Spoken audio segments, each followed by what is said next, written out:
wakas napakinggan din natin ang boses ni Mark Villar. Dito po sa issue ng flood control. Ito, pakinggan nyo. Talaga namang may legal excuses.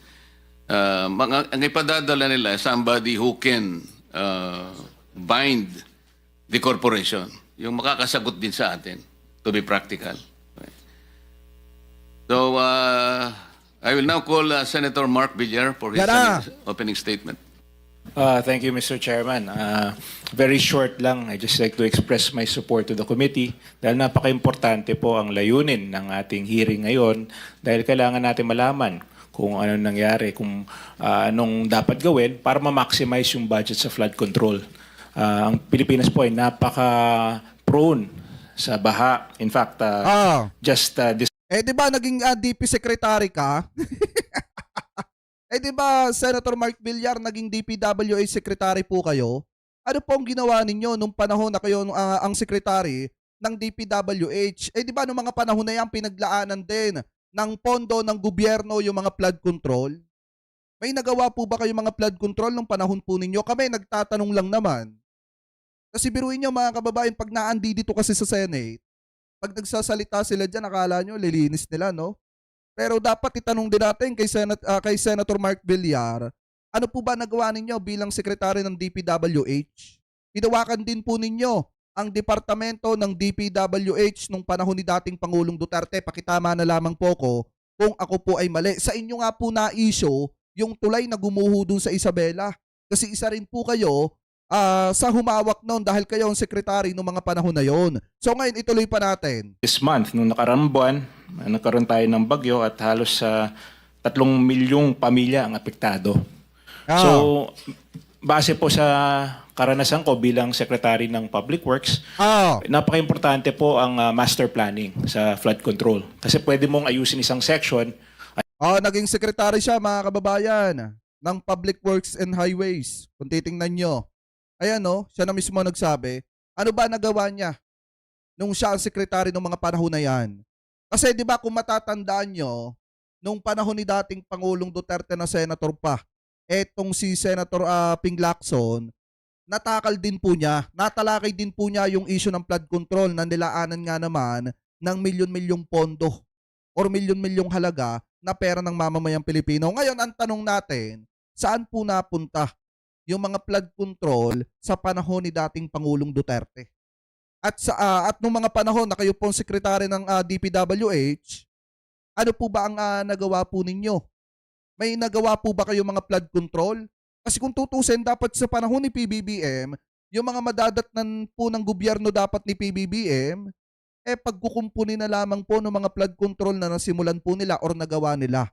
In the same time, mga kababayan, dapat yung gobyerno ni PBBM magdadagdag na lamang po ng mga flood control. Kasi nga sa panahon ni Digong, pinaglaanan naman po yan ng budget. Ngayon, ang tanong po natin, ano po ang nagawa ni Senator Mark Villar noong mga panahon na siya ang sekretary ng DPWH? At bibilis yung daloy ng tubig, pero pagdating sa ibang section na walang flood control, maiipon yung tubig, mas lalala yung baha sa ibang areas. So, napaka-importante po na magkaroon tayo at suportahan natin ang mga master plan flood control projects. And there are master plan. I am aware, may mga master plan talaga sa DPWH.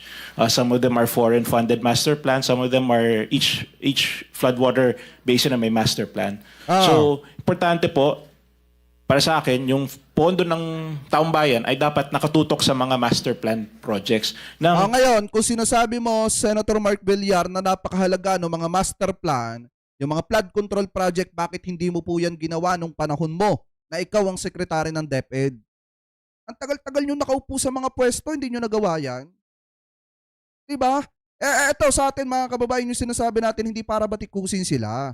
Yung sinasabi natin, bakit kung kailan mainit yung investigasyon sa flood control, ngayon kayo nagsasalita ng ganyan? Ang tagal ninyo sa pwesto, hindi nyo man lang natrabaho yan? Sinasahuran kayo ng taong bayan ng mga panahon na yon. Hanggang ngayon, nasa pwesto pa rin kayo. Hindi nyo nagawa? Nung panahon ni dating Pangulong Duterte na ikaw yung naging sekretary ka pa nga ng DPWH, ng Public Works, hindi nyo nagawa yung mga master plan at ngayon mo lang sinasabi? Alam mo naman palang napaka-importante niyan. Dapat noon mo pa ginawa. Diba? Anyway, tuloy pa natin. DPWH. And of course, on the issue of yung mga substandard, of course, we have to push for more accountability sa mga projects. Dapat Especially mga kababayan, tunay naman yung sinasabi dito ni Mark Villar. Dapat magkaroon ng pananagutan doon po sa mga government project. At yan yung dapat itinatanong din kay Mark Villar. Bakit? Yung tulay na gumuho doon sa Isabela. 'Di ba? Yung tulay na gumuho doon sa Isabela, mga kababayan, isa po siya sa humawak doon. Bakit ko nasabi? Wait lang. Mark Villar. Ito. Sa mismong DPWH na website tayo pumunta. Ayan, oh. Dapat nga itinatanong to sa kanya eh. Diyan sa Senate.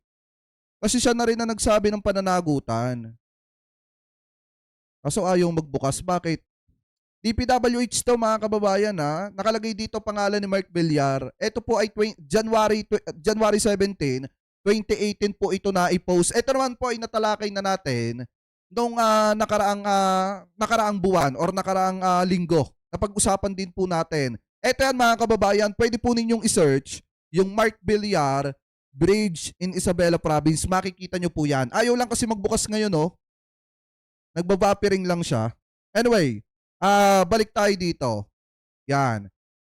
Kasi kung ang pag-uusapan ay yung pananagutan, in my personal opinion, mga kababayan, dapat natatanong siya doon sa pananagutan niya sa tulay na sinimulan nung panahon, mga kababayan, ng 2014. Pakitama na lamang po kung ako po ay mali. At mas napagtuunan ng pansin nung panahon ni dating Pangulong Duterte. At noong mga panahon na yan, siya po ay naging sekretary ng Public Works. Kaya nga dapat sa usapin ng pananagutan, doon sa bumagsak na tulay, may pananagutan din siya doon eh. dagdagan pa yung mga measures natin para hindi na maulit yung mga substandard projects na nung nagkaroon ng inspection si President Marcos na may nakita siya mga substandard, ay yun ang kailangan natin solusyonan sa lalong madaling panahon. Dahil that's very unacceptable that we have substandard projects. So again, maraming salamat po, Mr. Chairman, and of course I'd like to thank all those who are joining us today for this committee.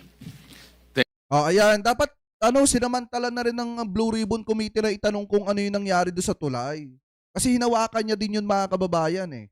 At saka dapat tinanong din ni Senator Dante Marcoleta etong si Senator Mark Villar na, di ba naging secretary ka ng DepEd, naging secretary ka ng Public Works, dapat yung mga master plan na sinasabi mo, dapat noon nyo pa ginawa yan.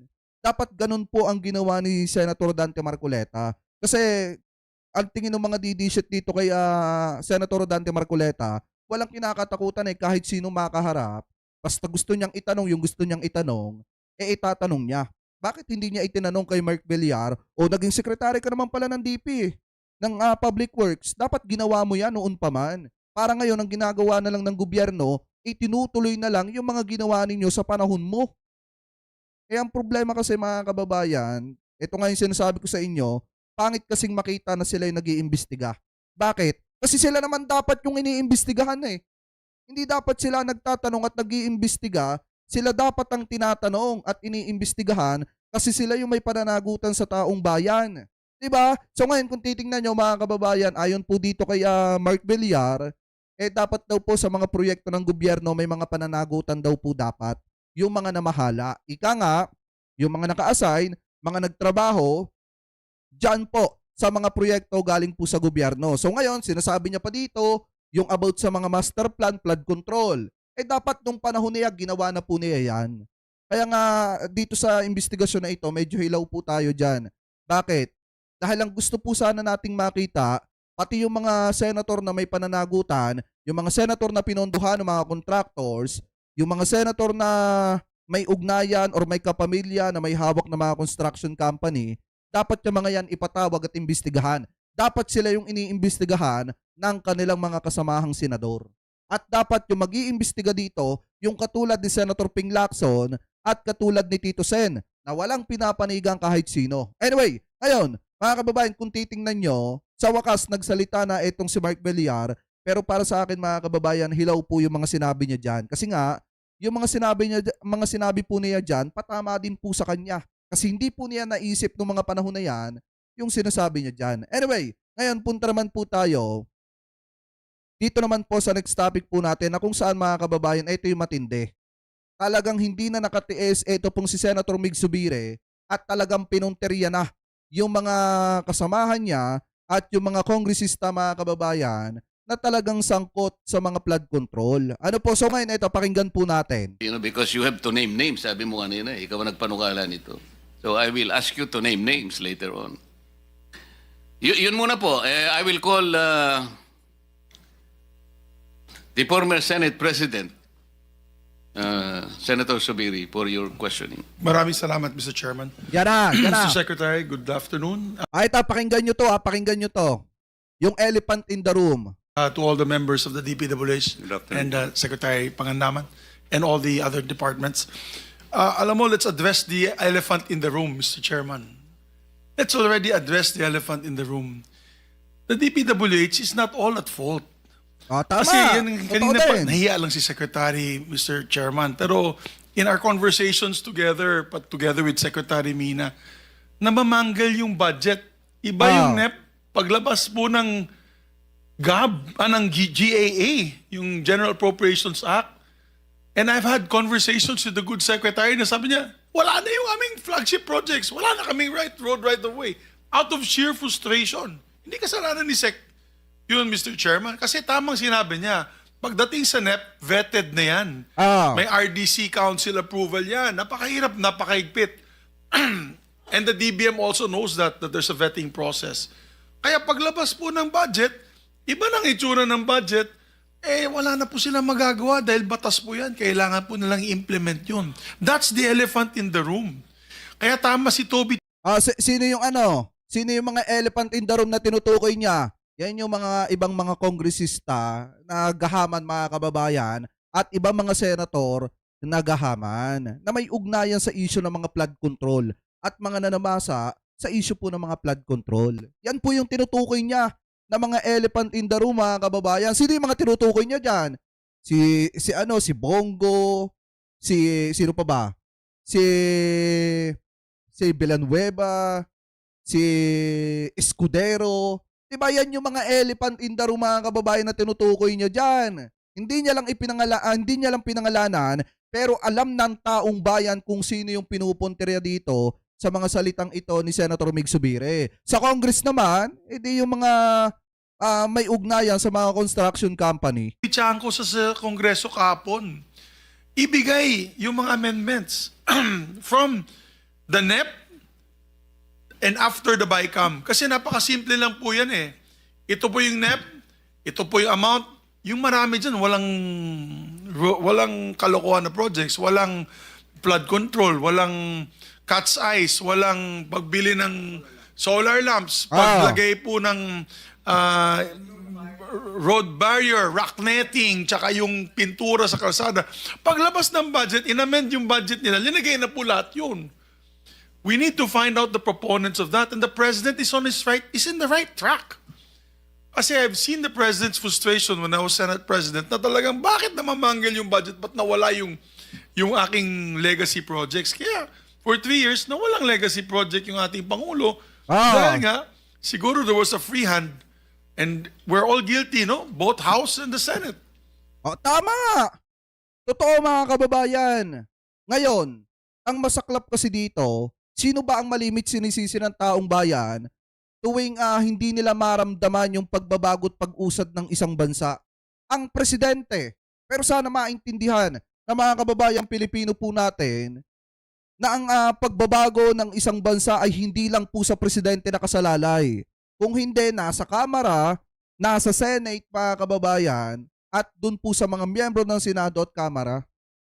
Kasi unang-una, kita nyo yung sinabi dito ni Senator Mig Zubiri, ni former Senate President Mig Zubiri, nakita niya yung frustration ng isang presidente kapag pinag-uusapan na yung budget kasi namamanggal nga yung budget mga kababayan na nakalaan talaga para doon sa mga kababayang Pilipino po natin. Especially sa mga proyekto na makakatulong sa taong bayan. Sino yung nagmamanggal?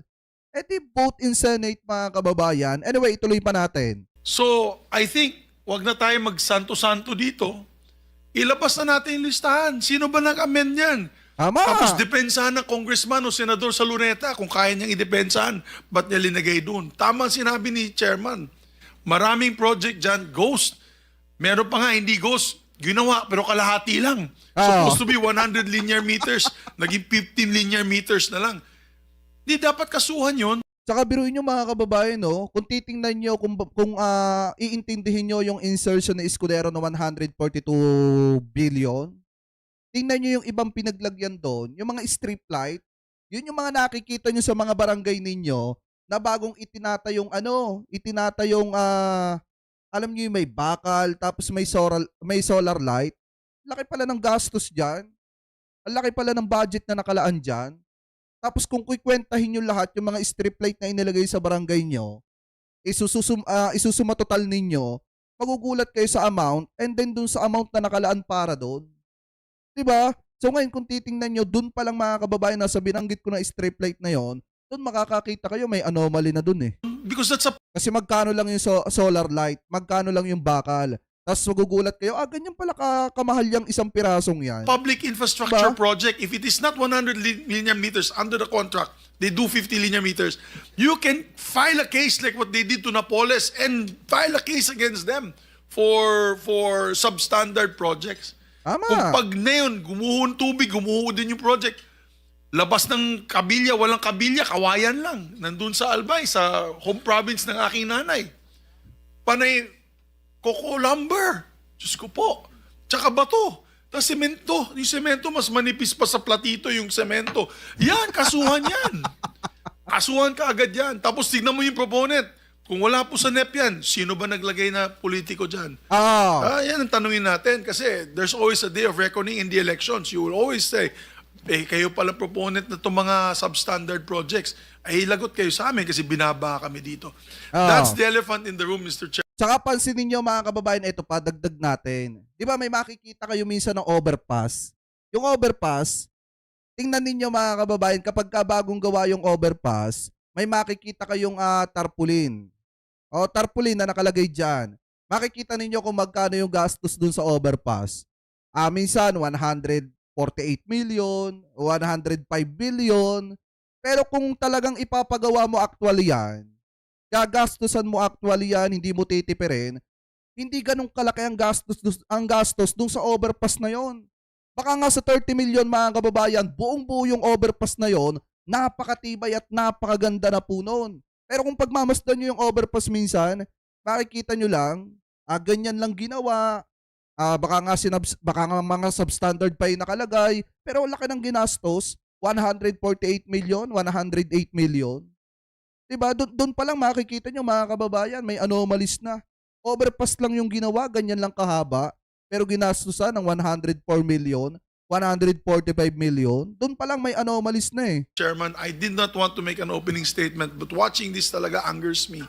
And I am so happy that the minority leader, together with Senator Lacson, together with Senator Sherwin Gatchalian, our chairman of the Committee on Finance, and the members of Congress now will be transparent. If there are amendments to be made in this budget, let's defend it on the floor. Kung may kalsada doon sa gitna ng probinsya ko ng Bukidnon, walang tulay, yung mga teachers nalulunod, yung mga estudyante nalulunod, I will stand up here and defend a bridge project for that. And then convince my colleagues for that amendment with the approval of the local government unit, the RDC, and the DPWH. Pero yung mga bulagaan lang na after one night, nandun na lahat. Wala na po silang mavevet, wala na po silang magagawa. Kawawa din yung mga to. They become our punching bag. But let's start from the beginning. Where did the funds come from? Where are the sources of these funds? And let's expose it once and for all. Parang sa nangyari sa Napoles, lumabas lahat ng pangalan. Sabi ni Perpetua Peralta, correct 100% ang sinasabi mo, Sir Jack. Yeah, subukan ninyo. Kahit kayo mga kababayan, kita kayo ng tulay, hindi naman kahabaan, tapos ginawa lang ng ganon, makikita nyo may karatula sa tabi ng tulay, ginastusan ng 145 million, 108 million, basta nasa 100 lahat ng gastos. Pero kung kayo magpapagawa ng tulay na yon, itutodo ninyo yung gastos doon, patitibayin ninyo ng sobrang tibay, hindi naman aabot ng 100 million yung tulay. 'Di ba hindi aabot yun ng ganung kalaki. Lalo na kung marunong ka sa pagbabudgeting mga kababayan at talagang gagastusan mo yon, matitibay yung ilalagay mo doon, hindi aabot ng ganung kalaki yon. Kaya nga minsan nagtataka din ako, itong overpass na ganito, ganyan lang kahaba, pero pagka tiningnan mo yung karatula sa tabi, nakalagay doon kung magkano yung nagastos, magugulat ka, 145 million pala yon. Pero kung iisipin mo, hindi naman ganun talaga kalaki yung gastos noon. Siguro sa 30 million, buo na yung overpass na yun, napakatibay pa. May mga politiko ay ilabas sa mga pangalan. Ilinabas no ni, at that time it was Chairman Chofisto Ginggona III. Yung anak ni Vice President o Senator. Linabas niya for them to defend themselves in the annals of the halls of the public opinion. So Mr. Chairman, I pray for you. I want you to have more power, more strength, and better health. Because in the next few meetings to come, in the next few hearings to come, people will look towards you and this committee, together with the DPWH and the... Now, I'm so happy that Ma'am Mina Pangandaman, she inspects projects na. Maganda po yan, Ma'am. You're the only secretary of the DBM that I know who's gone out of the office and actually do actual inspection. Kasi tama po yan. Kasi pag humingi sila ng pondo sa project na yan, alam na ni Ma'am Mina, bakit ko bibigyan ng project yan na palpak yung project na yan. So at least alam niya na. So I salute them for now their process for reform. But we must fix what has happened in the past. And if cases have to be filed, let's file the cases if need be. Thank you, Mr. Chairman. Ayan, alam nyo na ngayon mga kababayan kung bakit sinasabi natin na hilaw etong investigasyon na ito. Diba kung bakit sinasabi ko mga kababayan na dapat hindi sila nag-iimbestiga. Dapat, ang iniimbestigahan dyan mga kababayan sa totoo lang, bukod sa DPWH, bukod sa mga kontraktor, dapat yung mga politiko na sangkot mga kababayan at may ugnayan dun sa mga kontraktor mga kababayan. At nag-amend nung isang batas nung budget para po dun sa mga proyekto na yan na palpak. Dapat yung mga yan ang iniimbestigahan. Hindi dapat sila nag-iimbestiga. Saan ka ba naman nagkatala? Ikaw nga yung pinaghihinalaan ng taong bayan pero kasama ka doon sa nag-iimbestiga. Diba kahit sino mga kababayan hindi po maniniwala na totoo at tunay at tama yung hangarin nila na mapapanagot itong mga sangkot na ito.